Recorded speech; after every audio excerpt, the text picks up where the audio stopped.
5h10 sur Europe 1. La revue de presse internationale avec les correspondants d'Europe 1. Nous partons d'abord en Égypte. Bonjour Noura Abdelbasset. Bonjour. Correspondante d'Europe 1 au Caire, l'Égypte frappée, elle aussi, par l'envolée des prix de l'énergie avec la guerre au Moyen-Orient.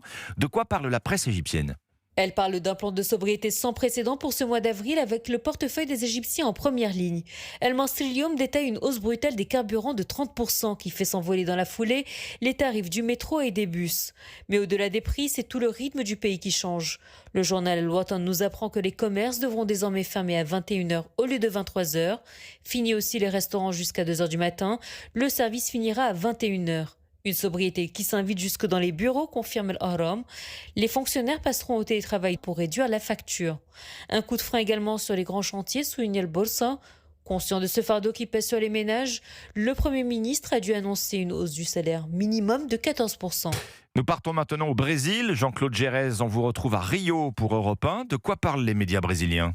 Des élections présidentielles qui auront lieu en octobre prochain. Ça bouge dans le camp Bolsonaro, indique le site G1, alors que l'ancien président Jair Bolsonaro, condamné à 27 ans de prison pour tentative de coup d'État, bénéficie d'une assignation à résidence provisoire après une hospitalisation. Ses proches se divisent dans la perspective du scrutin, rapporte O Globo. Jusqu'à présent, seul le sénateur Flavio Bolsonaro, le fils aîné de l'ex-président, s'est déclaré candidat, avec selon lui l'accord de son père, rappelle la Folha de São Paulo. Mais en coulisses, Michelle Bolsonaro, l'épouse de Jair, soutient la candidature de Tarcísio de Freitas, gouverneur de São Paulo, un temps présenté comme le successeur naturel de l'ancien président. Selon Poder 360, Michelle Bolsonaro se verrait bien en future vice-présidente. En attendant mieux. Nous sommes enfin ce matin en Italie. Antonino Gallofaro, vous êtes à Rome pour Europe 1. Qu'avez-vous lu chez vous dans la presse ? Eh bien, les médias racontent l'histoire de ce couple d'octogénaires exclus de leur plage cet été. Luigi, 86 ans, et Rosaria, 82, se rendaient tous les étés depuis 46 ans dans cette station balnéaire de Pescara, dans le centre du pays, sur la côte adriatique, raconte le Corriere della Sera, mais pas cette année. Pourquoi ?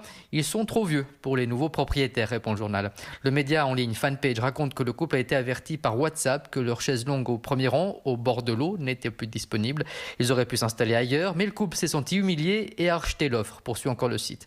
Alors, comme le détaille le quotidien local Il Centro, qui a interrogé les propriétaires, l'établissement balnéaire recherche une clientèle plus dynamique qui profite complètement de la structure. Autrement dit, comme ont ironisé les réseaux sociaux, des jeunes qui consomment au bar. Antonino Gallofaro, correspondant d'Europe 1 à Rome. C'était votre revue de presse internationale sur Europe 1. Il est 5h13 à suivre dans